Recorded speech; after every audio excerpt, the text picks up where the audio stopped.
নমস্কার, আপনারা দেখছেন গ্রাউন্ড জিরো মিডিয়া। আর এখন যে খবরটার দিকে নজর রাখবো সেটা হলো আজ শেষ হয়ে গেল সংসদের বাদল অধিবেশন। 25 দিন ধরে বাদল অধিবেশন চললেও কিন্তু বিরোধীদের চাপে কেন্দ্র সরকার এতটাই কোণঠাসা হয়ে পড়েছিল যে কোনো বিল কিন্তু পাশ করাতে পারেনি। বিশেষ করে যে ডিলিমিটেশন বিল নিয়ে আলোচনা চলছিল সেই বিল তো কোনোভাবেই কিন্তু পাশ করাতে পারল না সরকার। তবে সদ্য সমাপ্ত বাদল অধিবেশনে আমরা এমন কিছু দৃশ্য দেখলাম যা হয়তো এর আগে সংসদ ভবনে খুব একটা দেখা যায়নি। অধিবেশন শেষ হওয়ার পর লোকসভা স্পিকার ওম বিড়লা একটি চা চক্রের আয়োজন করেছিলেন। এটা দীর্ঘদিনের এক সংসদীয় রীতি। অধিবেশন চলাকালীন শাসক এবং বিরোধীদের মধ্যে যে তীব্র বাক বিতণ্ডা, যে রাজনৈতিক উত্তাপ তৈরি হয় তা এই চায়ের আসরে কিছুটা হলেও প্রশমিত করার চেষ্টা করা হয়। কথায় বলে রাজনীতিতে মতভেদ থাকতে পারে, কিন্তু মনোভেদ থাকা উচিত নয়। এই চা চক্র সেই মনোভেদ দূর করারই এক প্রথাগত প্রয়াস।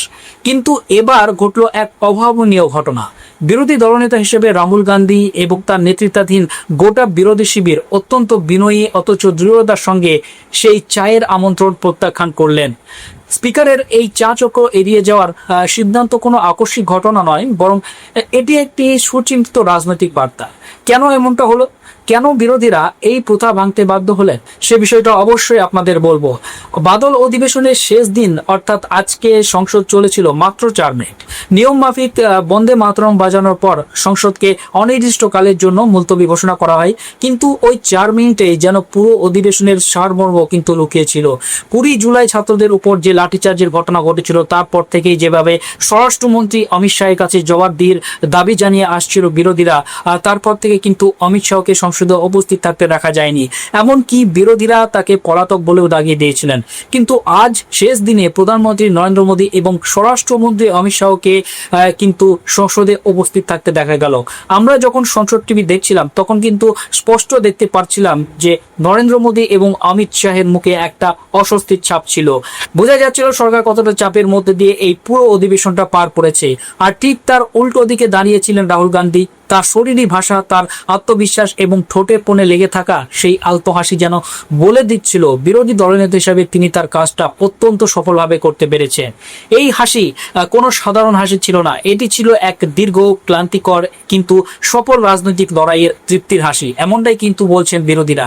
এই পুরো অধিবেশনে রাহুল গান্ধী যেভাবে গোটা এনডিএ সরকারকে রাজনৈতিকভাবে কোণঠাসা করে রেখেছেন তা সত্যিই কিন্তু ছিল একটা অভাবনীয়। এর আগে কিন্তু এভাবে দেখা যায়নি, বিশেষ করে গত 12 বছরে। এই অধিবেশনের প্রতিটি দিন ছিল একটি নতুন রাজনৈতিক চালের সাক্ষী।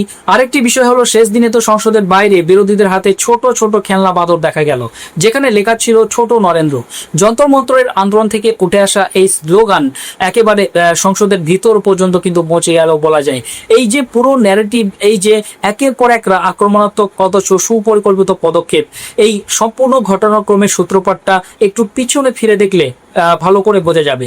জুলাই মাসে 20 তারিখে যে ছাত্র আন্দোলন হয়েছিল, সেখানে যে পুলিশি লাঠিচার্জের ঘটনা ঘটেছিল, সেখানে কিন্তু খোদ রাহুল গান্ধী প্রধানমন্ত্রীর বাসভবন ঘেরাও করেছিলেন, তার প্রতিবাদে রাস্তায় বসে মরেছিলেন। তখন থেকে আসলে সুরটা বাঁধা হয়ে গেছিল। এরপর থেকে প্রতিদিন সকালে মল্লিকার্জুন খার্গের চেম্বারে ইন্ডিয়া জোটের বৈঠক হতো। সেই বৈঠকে জোটের সমস্ত দলের ফ্লোরিডারা কিন্তু উপস্থিত থাকতেন। সেখানে বসেই কিন্তু রাহুল গান্ধী এবং অন্যান্য নেতারা ঠিক করতেন যে আজকের দিনে সংসদের ভিতরে এবং বাইরে তাদের রণনীতি কি হবে। এই ঐক্যবদ্ধ রণনীতির ফলেই দিনের পর দিন সরকার পক্ষের কিন্তু চাপ বেড়েছে। সরকার যাদের দায়িত্ব হলো সংসদ চালানো, তারা কিন্তু একেবারে অস্বস্তিতে পড়ে গিয়ে বিরোধীদের দিকে তাকিয়ে থেকেছে। কারণ বিরোধীরা তাদের দাবিতে অনড় ছিলেন এবং কোনোভাবেই সরকারকে তাদের এজেন্ডা বাস্তবায়ন করতে দিচ্ছিলেন না। এর মাঝে কিন্তু ঘটে যায় প্রাক্তন শিক্ষামন্ত্রী ধর্মেন্দ্র প্রধানের পদত্যাগের ঘটনা। অধিবেশনের একেবারে মাঝামাঝি সময়ে এই পদত্যাগ সরকারের জন্য কিন্তু একটা বড় ধাক্কা ছিল। যন্ত্র মন্ত্রের আন্দোলনও একটা পরিণতি পেয়েছিল। সাধারণ অবস্থায় সরকার হয়তো ভেবেছিল যে মন্ত্রীর পদত্যাগের পরেই বিরোধীদের ক্ষোভ প্রশমিত হবে এবং এই অধ্যায় এখানেই শেষ হবে। কিন্তু এখানেই রাহুল গান্ধী তার রাজনৈতিক বিচক্ষণতার কিন্তু পরিচয় দিয়েছিলেন বলে বলছেন বিরোধীরা। তিনি এই সুযোগে বিরোধী আক্রমণের মুখ ঘুরিয়ে দিচ্ছিলেন সোজা স্বরাষ্ট্রমন্ত্রী অমিত শাহের দিকে। রাহুল গান্ধী প্রথম নেতা যিনি সরাসরি স্বরাষ্ট্রমন্ত্রীকে নিশানা করে প্রশ্ন তুলেছিলেন। তিনি জানতে চাইছিলেন ছাত্রদের উপর প্যালেট গান চালানোর নির্দেশ কে দিয়েছিল, লাঠিচার্জ কার নির্দেশে হয়েছিল। এই প্রশ্নগুলো এমন ভাবে তোলা হয়েছিল যে সরকার আর কোনোভাবে বিষয়টিকে কিন্তু চেপে রাখতে পারেনি। শুধু প্রশ্ন তুলেই কিন্তু রাহুল গান্ধী থেমে থাকেননি। তিনি যা করেছিলেন তা সাম্প্রতিক রাজনীতিতে কিন্তু সত্যিই বিরল। তিনি সরাসরি সেই প্যালেট গানে আহত 19 বছরের তরুণকে নিয়ে প্রেস কনফারেন্স করেন। এতদিন যে ঘটনাগুলোকে কেবল ইংরেজি সংবাদ মাধ্যমের পাতায় বা কিছু নির্দিষ্ট মহলে সীমাবদ্ধ ছিল, রাহুল গান্ধী সেই আহত তরুণকে নিজের পাশে বসিয়ে তার ক্ষত চিহ্ন গোটা দেশকে দেখিয়েছিলেন। সংবাদ মাধ্যমের সামনে এই দৃশ্য তুলে ধরার ফলে বিষয়টি কিন্তু মূলধারার চর্চায় চলে এসেছিল। এরপর আর কারো পক্ষে কিন্তু ঘটনাকে এড়িয়ে যাওয়া সম্ভব ছিল না। শুধু তাই নয়, যে সমস্ত যুবতীরা সোশ্যাল মিডিয়ায় চরম ট্রোলিং এর শিকার হচ্ছিলেন তাদের পাশে কিন্তু দাঁড়িয়ে প্রেস কনফারেন্স করেছিলেন রাহুল গান্ধী। এই ঘটনাগুলো প্রমাণ করেছিল যে রাহুল গান্ধী এবার আর কেবল সংসদের ভিতরে ভাষণ দিয়ে কিন্তু দায়িত্ব শেষ করছেন না, তিনি সরাসরি ভুক্তভোগীদের যন্ত্রণাটা কিন্তু দেশের মানুষের সামনে কিন্তু তুলে ধরেছেন। বিশ্লেষকরা বলছেন এই রাজনৈতিক চাপের প্রভাব কতটা গভীর ছিল তার একটা বড় প্রমাণ পাওয়া যায় সংসদীয় বিষয়ক মন্ত্রী কিরণ রিজিজুর আচরণে। সরকারের একজন গুরুত্বপূর্ণ মন্ত্রী হয়ে কিরণ রিজিজুকে প্রায় 50 মিনিট ধরে কিন্তু বিরোধী দলনেতা রাহুল গান্ধীর দপ্তরে বসে অপেক্ষা করতে হয়েছিল। শুধু অপেক্ষা করায় নয়, তাকে বারবার অনুরোধ করতে হয়েছিল যাতে সংসদ স্বাভাবিকভাবে চলার ব্যাপারে বিরোধীরা সাহায্য করেন। যে সরকার গত এক দশকে নিজেদের একটা অপ্রতিরোধ্য শক্তির জায়গায় বসিয়েছিল, যারা মনে করত তাদের সংখ্যাগরিষ্ঠতা আছে বলে বিরোধীদের সঙ্গে আলোচনা করার প্রয়োজন নেই, সেই সরকারের একজন মন্ত্রীকে এভাবে বিরোধী দলনেতার দ্বারস্থ হতে দেখে অনেকেই কিন্তু অবাক হয়েছিলেন। পরের দিন অবশ্য ফোনে কিরণ রিজিজু রাহুল গান্ধীর সঙ্গে কথা বলেন, কিন্তু রাহুল গান্ধী তার অবস্থান স্পষ্ট ভাষায় জানিয়ে দেন। তিনি পরিষ্কার জানিয়ে দেন যে যতক্ষণ পর্যন্ত তাদের দাবি মানা হচ্ছে, যতক্ষণ না স্বরাষ্ট্রমন্ত্রী নিজে এসে বিবৃতি দিচ্ছেন এবং বিতর্কিত বিষয়গুলোতে বিশেষ করে নির্বাচনী বন্ধ বা চাঁদা চুরির মতো বা গুরুত্বপূর্ণ বিষয়ে সংসদে আলোচনার সুযোগ দেওয়া হচ্ছে, ততক্ষণ বিরোধীরা এক চুলো জমি ছাড়বে না। এরপরে শুরু হলো এক নতুন রাজনৈতিক হাতিয়ারের ব্যবহার। সংসদের ভিতরে এবং বাইরে অমিত শাহের যে নিখোঁজ বা পলাতক পোস্টার নিয়ে আসতে শুরু করেছিল বিরোধীরা, তাতে কিন্তু চাপে পড়তে হয়েছিল সরকার পক্ষকে বা শাসক শিবিরকে। এই পোস্টারগুলো স্বরাষ্ট্রমন্ত্রীকে দৃশ্যতই অত্যন্ত অস্বস্তিতে ফেলেছিল।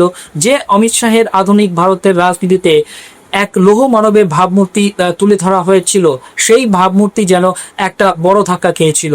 তাকে রীতিমতো রক্ষণাত্মক ভঙ্গিতে সংসদে দাঁড়িয়ে বলতে হয়েছিল যে তিনি কিন্তু রীতিমতো সংবাদ মাধ্যমের সামনে দাঁড়িয়ে বলেছিলেন যে তিনি রোজই সংসদে আসেন, কিন্তু বিরোধীরা সংসদ চলতে দিলে তবে তিনি আলোচনায় অংশ নিতে পারবেন। এই যে একজন স্বরাষ্ট্রমন্ত্রীকে নিজের উপস্থিতি নিয়ে সাফাই দিতে হলো, এটাই কিন্তু প্রমাণ করে যে বিরোধী শিবির কতটা শক্তিশালী অবস্থানে চলে গেছে। স্বরাষ্ট্রমন্ত্রীর এই রক্ষণাত্মক অবস্থান সাধারণ মানুষের কাছে একটা স্পষ্ট বার্তা দিল যে সরকার এবার কিন্তু আর আগের মতো অবস্থায় নেই। প্রয়াগরাজের ছাত্রদের আন্দোলনকে কেন্দ্র করে রাহুল গান্ধী যেভাবে সরব হয়েছিলেন তা কিন্তু দেখিয়ে দিয়েছিল যে এই প্রতিবাদ কেবল দিল্লি বা ঝাড়খণ্ডের মধ্যে সীমাবদ্ধ নেই, এর আজ কিন্তু ছড়িয়ে পড়েছে সারা দেশে। বিরোধীদের এই টানা চাপের মুখে পড়ে এনডিএ সাংসদদেরও কিন্তু বাধ্য হয়ে সংসদ চত্বরে পাল্টা মার্চ করতে হয়েছিল। ভবন একবার শাসক দলের সাংসদরা সংসদ ভবনের ভিতরে কিন্তু মার্চ করছেন, কারণ তাদের শীর্ষ নেতা নামে নিকট পোস্টার পড়েছিল। এই পুরো দৃশ্যপট সরকারের জন্য রাজনৈতিকভাবে কতটা অস্বস্তিকর তা কিন্তু সহজেই বোঝা যাচ্ছে বলে মনে করছে রাজনৈতিক মহল। তবে বিরোধী দলনেতা হিসেবে রাহুল গান্ধীর সবচেয়ে বড় সাফল্য হয়তো দেখা গেল অধিবেশনের একেবারে শেষ লগ্নে। সরকার পক্ষ শেষ মুহূর্তে একটা রাজনৈতিক চাল চেলেছিল, যেটা বলছে রাজনৈতিক বিশ্লেষকরা। তারা জানিয়েছিল যে অন্যান্য বিষয়ে বিতর্ক হলেও চাঁদা চুরি বা নির্বাচনী বন্ড নিয়ে কোনো আলোচনা হবে না, কারণ এটি নাকি রাজ্যের বিষয়। এর পিছনে সরকারের আসল উদ্দেশ্য ছিল ইন্ডিয়া জোটের মধ্যে ফাটল ধরানো, এমনটাই কিন্তু বলছে বিরোধীরা তাদের বক্তব্য। কারণ ইন্ডিয়া জোটে কংগ্রেসের পরে সবচেয়ে শক্তিশালী এবং বেশি সাংসদ থাকা দল হলো সমাজবাদী পার্টি। অখিলেশ যাদবের দলের কাছে এই চাঁদা চুরির বিষয়টি তাদের রাজ্য রাজনীতির জন্য অত্যন্ত গুরুত্বপূর্ণ একটি ইস্যু ছিল। তারা কোনোভাবেই চাইছিল না এই ইস্যুটা হারিয়ে যাক, কারণ সামনেই রয়েছে বিধানসভা নির্বাচন। সরকার ভেবেছিল এই ইস্যুতে কংগ্রেস হয়তো সমাজবাদী পার্টির পাশ থেকে সরে আসবে এবং বিরোধীদের ঐক্য ভেঙে যাবে, কিন্তু রাহুল গান্ধী তা কিন্তু হতে দিলেন না। তিনি প্রথম দিন থেকেই এই ইস্যুতে সমাজবাদী পার্টির পাশে কিন্তু শক্ত হয়ে দাঁড়িয়েছিলেন।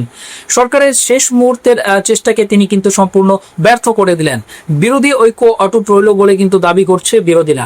সব মিলিয়ে বিচার করলে বিরোধী দলনেতা আসনে বসার পর এটি রাহুল গান্ধীর জন্য সবচেয়ে সফল একটি অধিবেশন বলা চলে। তিনি কেবল সংসদের ভিতরে সরব ছিলেন না, যখনই তাকে ভিতরে বলতে বাধা দেওয়া হয়েছে তিনি বাইরে এসে সংবাদ মাধ্যমের মুখোমুখি হয়েছেন। এই গোটা অধিবেশনে তিনি 3 থেকে 4টি বেশি প্রেস কনফারেন্স করেছেন এবং প্রতিটি ক্ষেত্রে সরকারের উপর চাপ বাড়িয়েছেন। অন্যদিকে সরকারের অবস্থা এমন ছিল যে স্বরাষ্ট্রমন্ত্রী তো দূরের কথা, দিল্লির পুলিশ কমিশনার পর্যন্ত একটা প্রেস কনফারেন্স করার মতো কিন্তু অবস্থায় ছিলেন না, এমনটাই কিন্তু দাবি করছে রাজনৈতিক মহলের বিশেষজ্ঞরা। অধিবেশনের শেষ দিনে রাহুল গান্ধীর চোখে মুখে যে আত্মবিশ্বাস দেখা গিয়েছিল তা কিন্তু একটা স্পষ্ট ইঙ্গিত দিচ্ছে যে তিনি নিজে জানেন রাজনৈতিকভাবে তিনি এবং তার দল এই অধিবেশনে কতটা সফল হয়েছেন। তিনি প্রমাণ করেছেন যে সংখ্যাগরিষ্ঠতার অহংকারকে ঐক্যবদ্ধ এবং সুনির্দিষ্ট রাজনৈতিক কৌশল দিয়ে মোকাবেলা করা সম্ভব। ভারতীয় গণতন্ত্রে বিরোধী দলের যে ঐতিহাসিক ভূমিকা রয়েছে, এই অধিবেশনে সেই ভূমিকায় এক নতুন পুনর্জাগরণ ঘটালো। আপনাদের কি মনে হয়, বিরোধী দলনেতা হিসেবে রাহুল গান্ধীর এই রণনীতি কি আগামী দিনের রাজনীতিতে নতুন কোনো দিক নির্দেশ করতে পারবে? আপনাদের মতামত অবশ্যই কমেন্ট বক্সে জানান।